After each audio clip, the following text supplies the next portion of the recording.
Hi, I'm Dr. Geetanjali Shetty, consultant dermatologist and cosmetologist. I practice in Goregaon West, which is a part in Mumbai.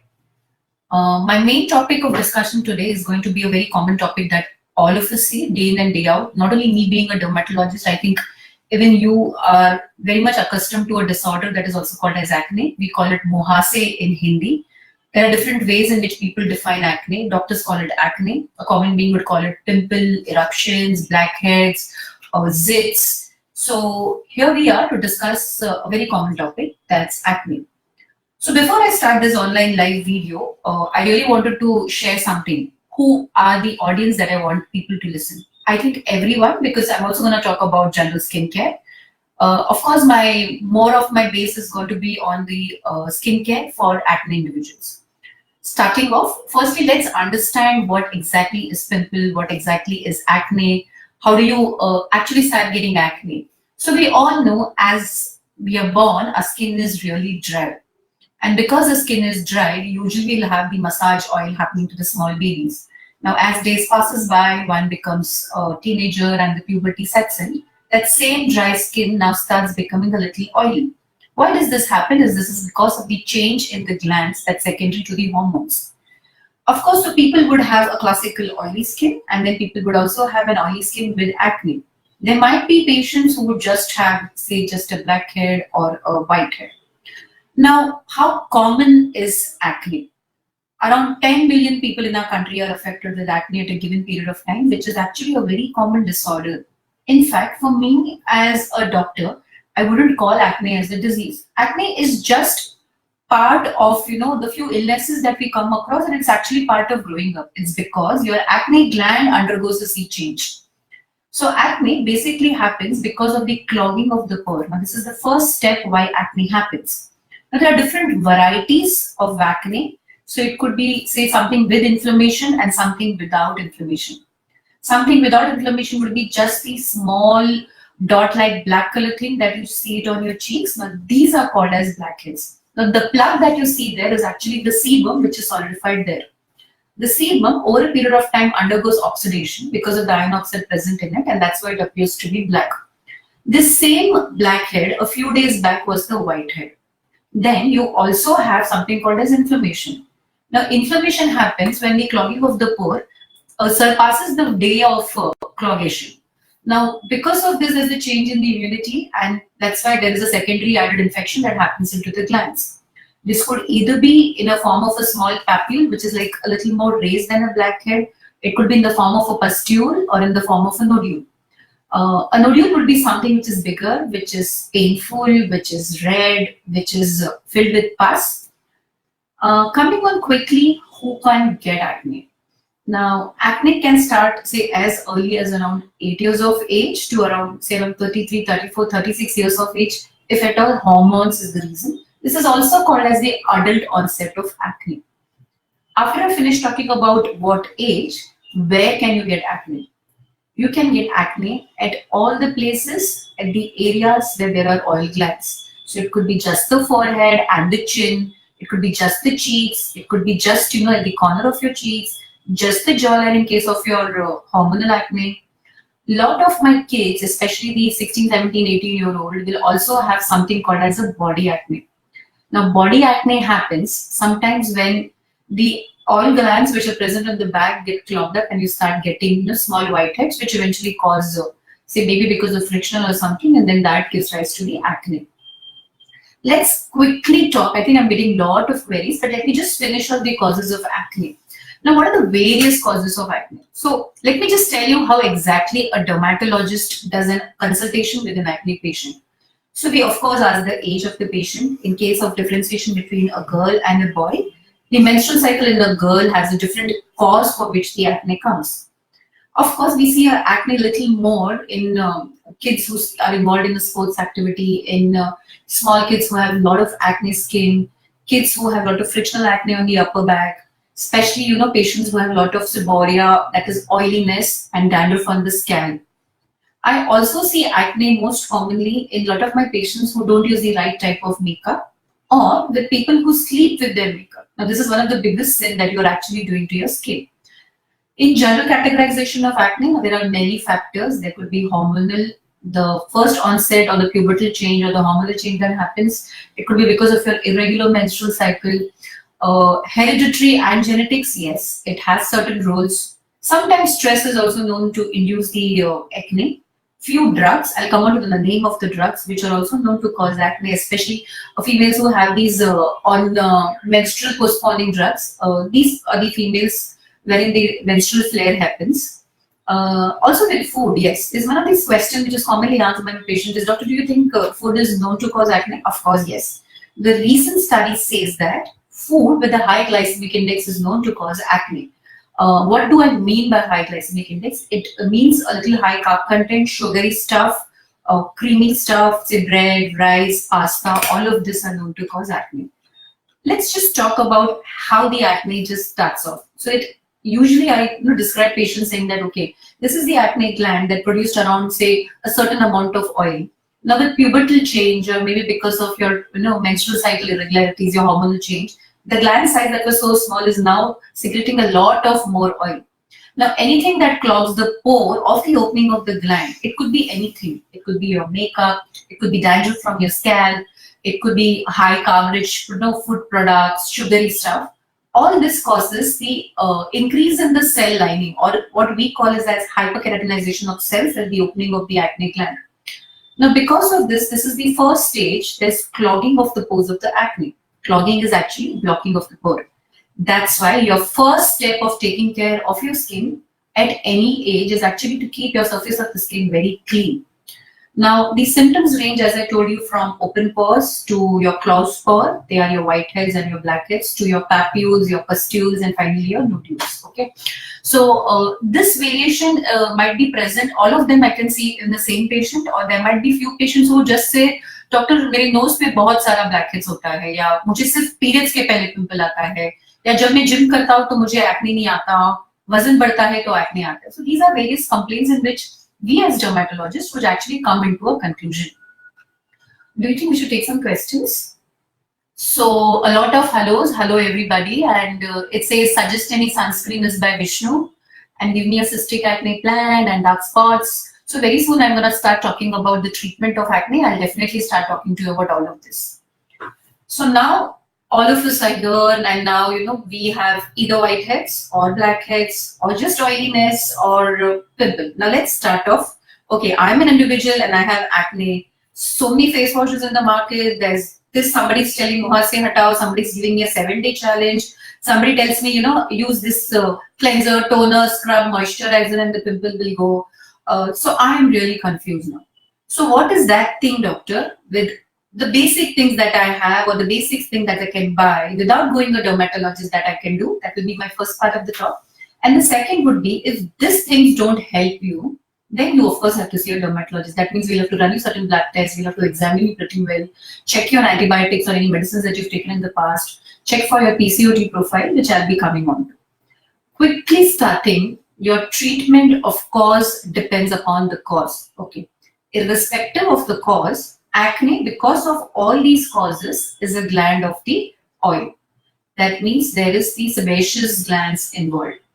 What face wash does one use when such a patient comes to you? Or if I'm going to buy a face wash, what should I buy?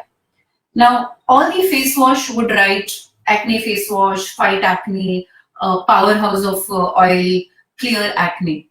Even if all of you get acne, that does not mean each and everyone can just pick up something and use.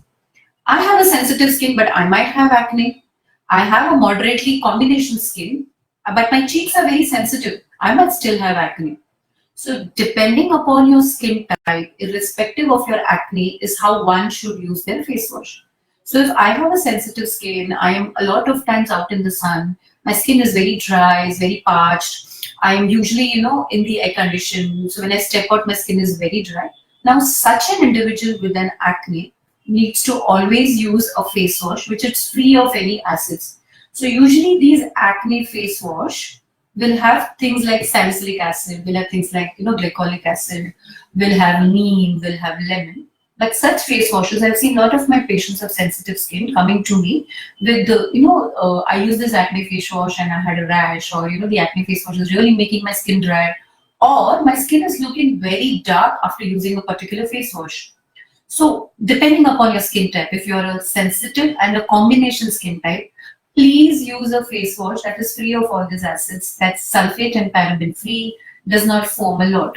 On the other hand, especially male patients, young boys, patients with a thick stubble, thicker skin, very oily skin, oil always around the nose, such patients should ideally search for a face wash which will have ingredients like, say, witch hazel or salicylic acid, glycolic acid. Now, what is the function of a face wash and how many times do I use, doctor? Firstly, you have to use very little amount of face wash. It foams enough. I see patients using lots of face washes that will over dry your skin. Don't use extreme hot water. Don't use very cold water like ice cold water. Use a lukewarm water that's going to maintain the pH of your skin. Take a little amount of face wash on your hand, foam it well on your palms, and wash your face very well. Rinse it well. The contact period of the face wash need not be for a prolonged period of time. Again, anything that over dries your skin, maybe harsh face wash or maybe extreme temperature of water, both of this are going to again give you more of oiliness. That's how the skin tries to balance. So depending upon the temperature of water we spoke about, it's lukewarm. What face wash? Depending upon your skin type. How many times, doctor, should I wash your face? Ideally 2 to 3 times. Morning when you get up, late in the evening when you're retiring to bed, and once when you come out of your activity. It could be a job, it could be tuitions or classes for young kids, after a sport activity. Yes, this is the time when you really need to wash your face. One most important tip I want to add, please wash your hands before you wash your face. Your hand is full of bacteria and germs, and I see a lot of my patients, washing their face directly. Clean your hands first and then wash your hands. Make it a point, you clean your neck well, you're cleaning your backside of the ear because that's the area wherein the grim or the oil is getting more collected. After you've washed your face, I see a lot of my patients just rubbing it hard with a Turkish towel. Now what happens is even if you have a small pustule or a small whitehead which is there, it kind of breaks open. This is havoc. Now why havoc? I'm going to soon come on that topic. That's like the post-acne, and why are we discussing acne? It's a very important topic, and why is it important? Once you've cleaned your face and you've realized what type of face wash should I buy, comes the second thing. Ideally, we dermatologists believe that each and every skin type needs moisturizer to get the pH of the skin balanced, to protect your skin from the outside environment. People with acne should always look for a moisturizer which is oil-free. By oil-free, that means free of any oil that is present. You cannot use a Vaseline or a Johnson's Baby that is laden with oil. No, this is, even if it's gentle, it's not the oil for your age, it's not the oil for your skin type. You need to search for a particular moisturizer that specifies saying for acne-prone skin or for oily skin. The moisturizer also has a way of applying. The way you wash your face and you've just dabbed it with a damp cloth, you take 1 drop of a moisturizer and apply it on the damp skin. Now this is also called as the rule of moisturizer, which says that within a minute you have to finish applying your moisturizer on your skin. This works by trapping the water in between the layer of the skin and the moisturizer. Now what comes third? So a lot of my patients say, doctor, I have an oily skin and you're giving me a moisturizer and you're giving me a sunscreen. I feel anyways feel very oily. Acne is one part or one aspect of the disease. The second worst aspect is why patients see me. They see me for post-inflammatory pigmentation. In a common man's language would be black spots post-acne. They see me for open pores. They see me for the most havoc or the most bad thing that could happen to somebody, the acne scars, or these scars that are the telltale signs of acne. They actually tell you stories about what happened when you were 16 years. So even if you're 42 and you have acne scars, it actually tells the opposite person, okay, once upon a time, there's this person who had acne. So we are actually dealing with all of this, and this is why sunscreen becomes very important. In fact, in my clinic, we have a particular person who's assigned to actually teach you how to take care of your skin, teach you how to use your face wash, teach you how to use a sunscreen. And every single patient that comes to our clinic definitely goes out with the prescription of sunscreen. Not only in case of acne, but I feel each and every one of us should use a sunscreen on a daily basis. So in case of acne, doctor, which sunscreen? I think we just had a question. Look for a sunscreen that has an SPF of more than 28. 28 is an optimum SPF. Of course, if you're in Mauritius or in Maldives or you're walking on a beach or you're shopping on an open ground, you need to use an SPF which is higher, and it needs to be reapplied every 2 hours. Look for a physical sunscreen if you're using it for small kids, for infants, and chemical sunscreen can be used for people who go to work. It needs to be applied at least 15 minutes before you step out on the sun. Now, why 15 minutes? Because chemical sunscreens take some time to act. Now, if I have acne, does higher SPF give me more of pimple? Frankly, no, it's a myth. Higher SPF is always better because we always tend to underuse the sunscreen amount. So look for a higher SPF. Look for something which mattifies your skin. So there are a lot of sunscreens which have something like a dry touch. There are new generation sunscreens which will have silica, like something like anhydrous silica. Now, all these products are known to absorb the excess oil that comes out of the post the sunscreen secretion. What do I do if I start feeling oily after applying the sunscreen? So you've applied the sunscreen, and if you feel a little oily, it can just be damp. Anything that is white, anything that's white with your shirt, with the corner of a napkin, just takes away the sunscreen. The sunscreen needs to be reapplied after 2.5 hours if you sweat a lot or if you're doing any activities like swimming. So there's the skincare regime that starts with face wash, then goes on to the moisturizer and the sunscreen. One common question. I have acne. Do you think I should use a toner? Yes, you can use the toner, but I always find toners very harsh and I don't find them any use in case of shrinkage of pores. Frankly, once there is an open pore, there's an open pore for good. It's because you have an oily skin. So we as dermatologists generally and mostly never recommend a toner. In case you still want to use a toner, a witch hazel based toner or a rose water based toner can be used. In case if you're using a lot of makeup, make sure you're also using a makeup remover, something like a nice makeup remover tissues. Please avoid oil to remove your makeup. I have seen a lot of my young kids who use layers of cakey makeup and they go back home and the first thing that they do is they take some oil and rub it over their eye area and their face and they come back after 2-3 days saying that I've been using oil to remove my makeup and I've been getting a lot of eruptions. Just taking a break, taking a few questions.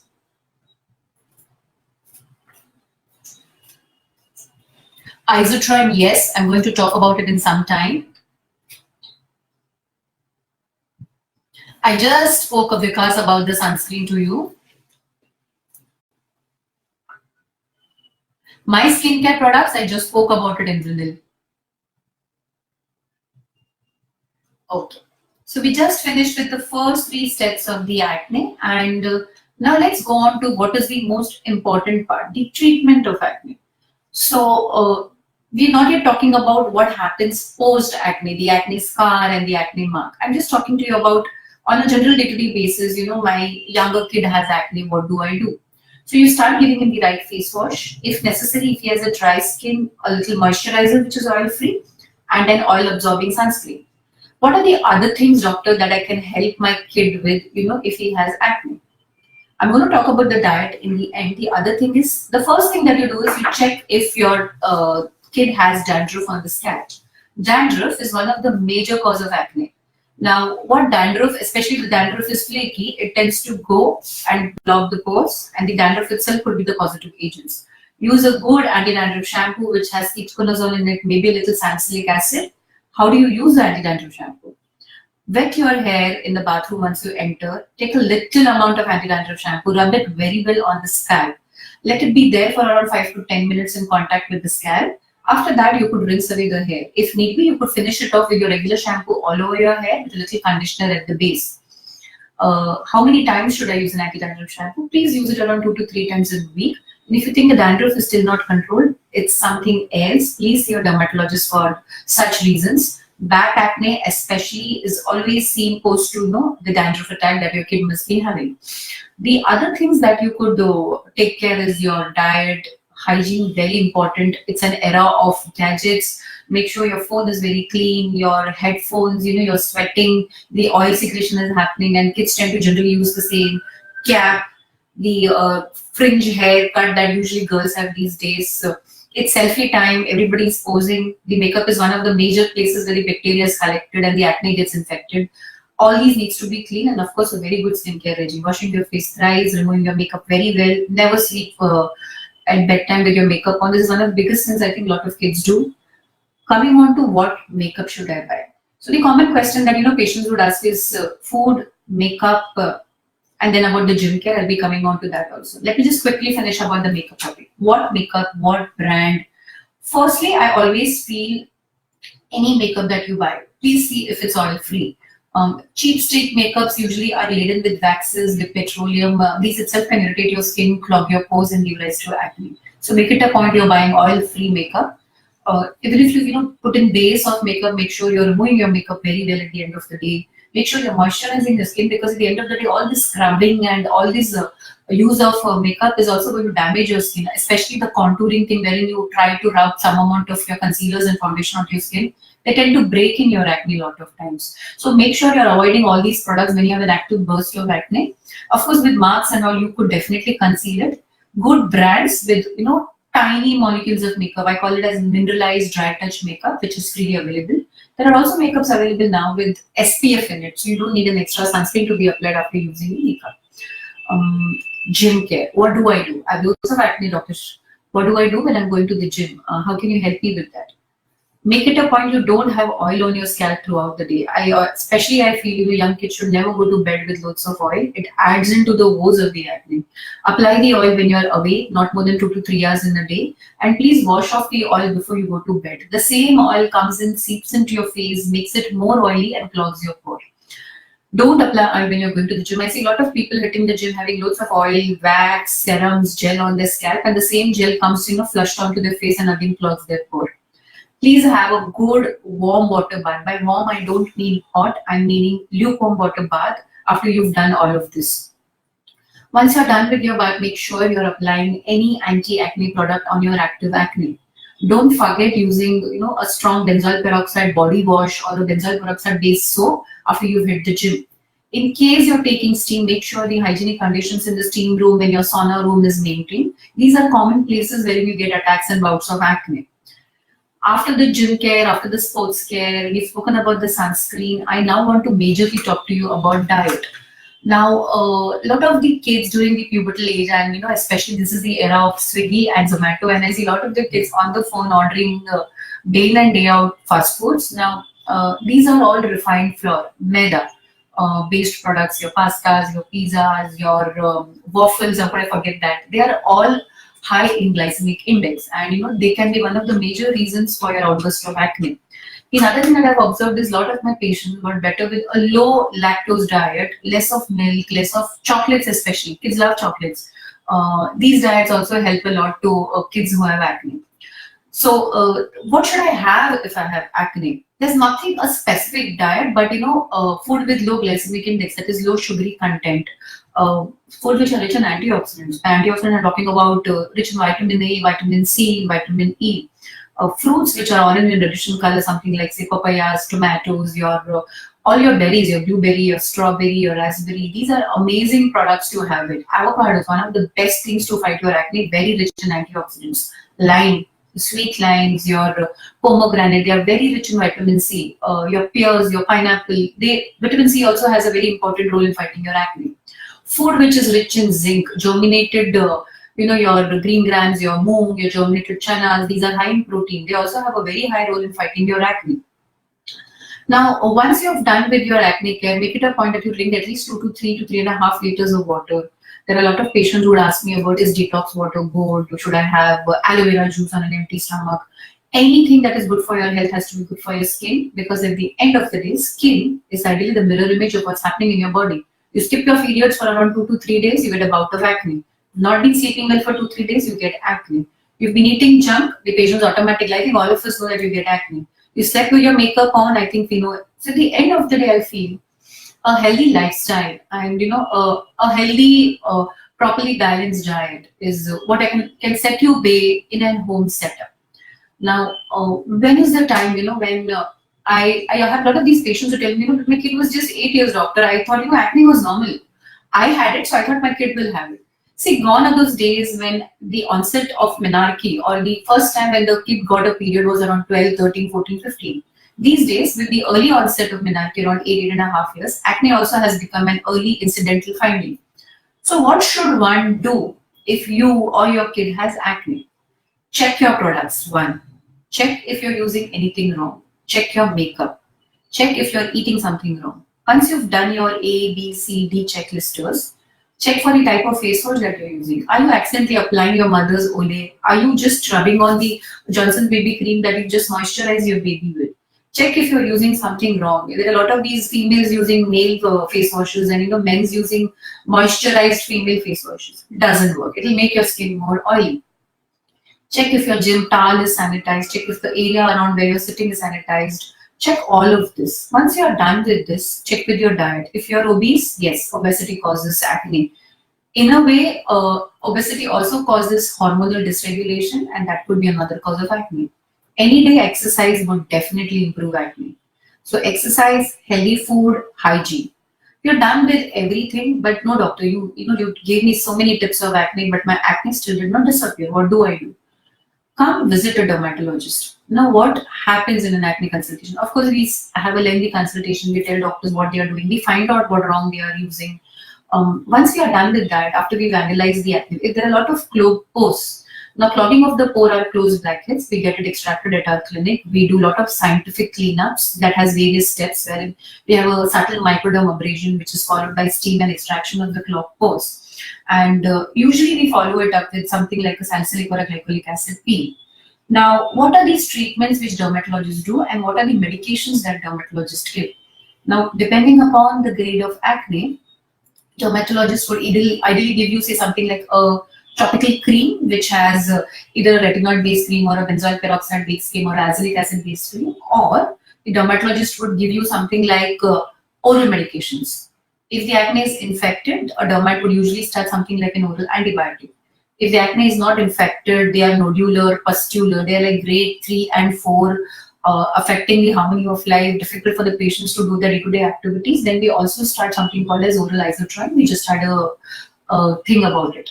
Does oral isotrine have a lot of side effects? Oral isotrine is an oral medication. It does have side effects. It's an absolutely safe drug if given by a dermatologist after properly checking the patients, after seeing their blood titers, because it does cause a little change in the lipid profile.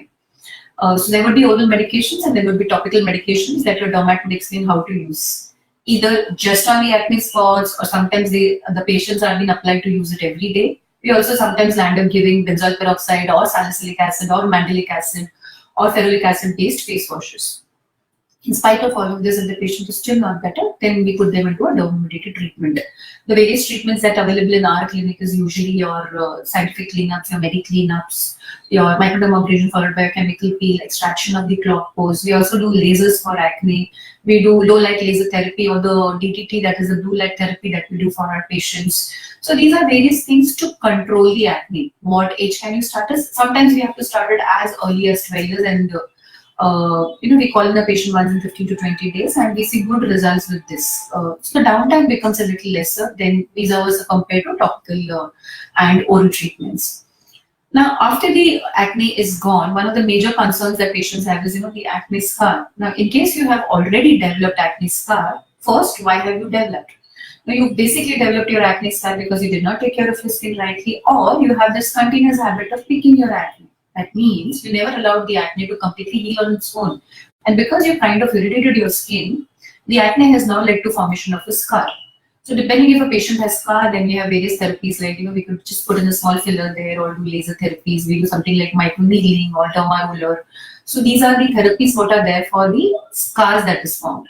So I think in totality, we've covered the causes of acne, what should one do when patient has acne, when to see a dermatologist, diet and acne, gym care, sports care, what to eat, what not to eat, what are the treatments that a dermatologist does. I think we've covered most of the acne treatments. Last acne is something called as an hormonal acne. Now, a middle-aged woman, childbearing age, or post even her case, she develops this classical mandibular acne, leaping acne, lot of comedones, lot of whiteheads, blackheads. She also has other signs like obesity, irregular menstrual cycle, hypertrichosis or hair around her chin. That's when these patients are classically having a syndrome which is called as the polycystic ovarian disease. And when patients of these come, we ask them to get a sonography done, and based on the sonography, we then take an endocrinologist or a gynecologist opinion, and the acne is accordingly treated. Of course, we always ask such patients to lose weight, and there are certain other supplements that we add to the patients. So in all, acne, yes, we don't consider this as a disease. It's a disorder of the sebaceous gland. Easy to treat if you're doing the right thing. Difficult to treat if you're doing one wrong thing above all that I mentioned. If in case it doesn't get better, please see your dermatologist at a very early stage. Know what is right, what is wrong. It will avoid post-inflammatory hyperpigmentation. Take care of your scars. diminish or take care of all the open pores or the post effect of acne that is having on your skin. Have a balanced diet, stay well, look beautiful. Thank you so much for your patient listening. It was great talking to you. If at all there are some queries, I'll just answer to you. Okay, thank you so much.